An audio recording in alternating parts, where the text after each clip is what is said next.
What's up, One Pride? Rachel Marie Sports here for the Woodward Sports Network, and you know the drill. I'm here to give my quick thoughts on last Sunday's loss to the Chicago Bears, to go over some news surrounding our Detroit Lions this week, and go over my keys to the game for victory in Minnesota on Sunday.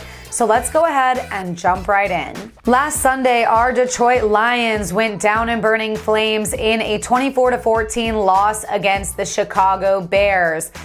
This was upsetting for many a fan, as this felt like the most winnable game of the next three: Chicago, Minnesota, and Cincinnati. Not only did we add more injuries to this already riddled roster, but there was some questionable decision making, and of course we made Justin Fields look like a star. But you know what, guys? I have seen so much talk about this already all over social media. And we have to remember that this is a rebuild. Not only is this roster lacking talent at certain positions, but we have got to give them time to fully clear out the roster and the mess that was created by the Matt Patricia and Bob Quinn era here in Detroit. We knew we were going to watch some ugly football games this year, you guys, and this was probably the ugliest so far. But onward, and this week in Detroit Lions news, heading into our match versus the Minnesota Vikings in Minnesota this coming Sunday, we've got Jamie Collins heading back to the Patriots. Shocker, I know, we're all seriously surprised. But beyond that, we had TJ Hawkinson and Penei Sewell miss practice early this week on Wednesday. It was noted that TJ Hawkinson had a knee injury, but it's also likely that they're just taking it easy on him, trying to make sure that they're not going too hard on their best offensive receiver. And as such, I think that they might just be feeling out Sewell's injury as well. He did hurt his ankle in the game versus Chicago on Sunday. However, he finished out the game, although clearly in pain. I think they might be just trying to take a load off. If not, it'll be interesting to see how they move forward with some of the offensive line moves to accommodate Sewell if he is out. Now, I am making this video on a Wednesday, so there's going to be some news that I might miss out on prior to this coming weekend because I'll be traveling. If I miss something, drop it in the comments below and let's discuss. Now, the worst news of the week for yours truly is that Frank Ragnow has been placed on IR, and Dan Campbell says that it's not looking good and he may be out for quite some time. With him being my favorite player on this roster, that is quite disheartening.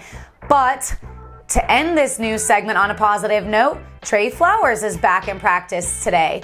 Limited, of course, and he had his ankle wrapped and was playing in a brace. But I hope to see him back on the field this Sunday, considering Romeo Okwara is also on IR with a ruptured Achilles. Which brings me to my keys to the game for victory in Minnesota on Sunday. First and foremost, we have got to slow down the Vikings passing attack. As it stands right now, Kirk Cousins and that offense are ranked 7th in passing DVOA, and Kirk Cousins himself is 7th in passer rating. Jamar Jefferson and Adam Thielen are quite the duo.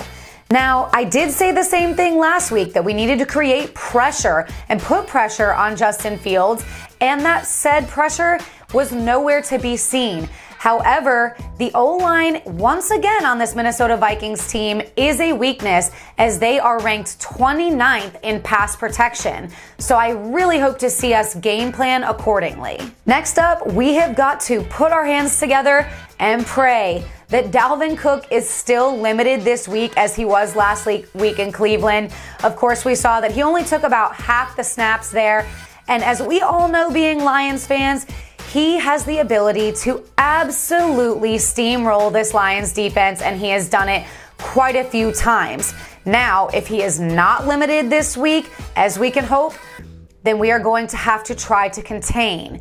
And I don't know how they're going to do that. It's not an easy task, but it's something that has to be done to not let the Vikings run away with it. And last but not least, for my keys to the game, we have got to put faith in our running backs this game and get them the ball early and often.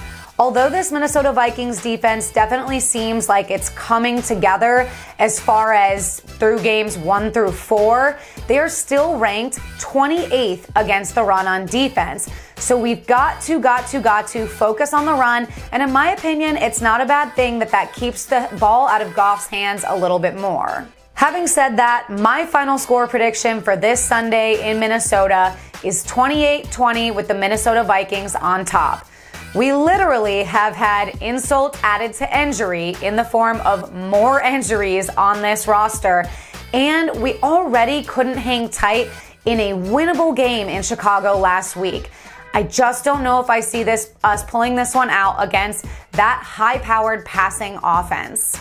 But let me know what you guys think. Drop your score predictions in the comments below and definitely shout them out at me on Twitter. The tag there is @RachMarieSports. And of course, be sure that you're following along with all of Woodward Sports Network's social media accounts so you can stay up to date on all things Detroit sports and more. As always, guys, one pride.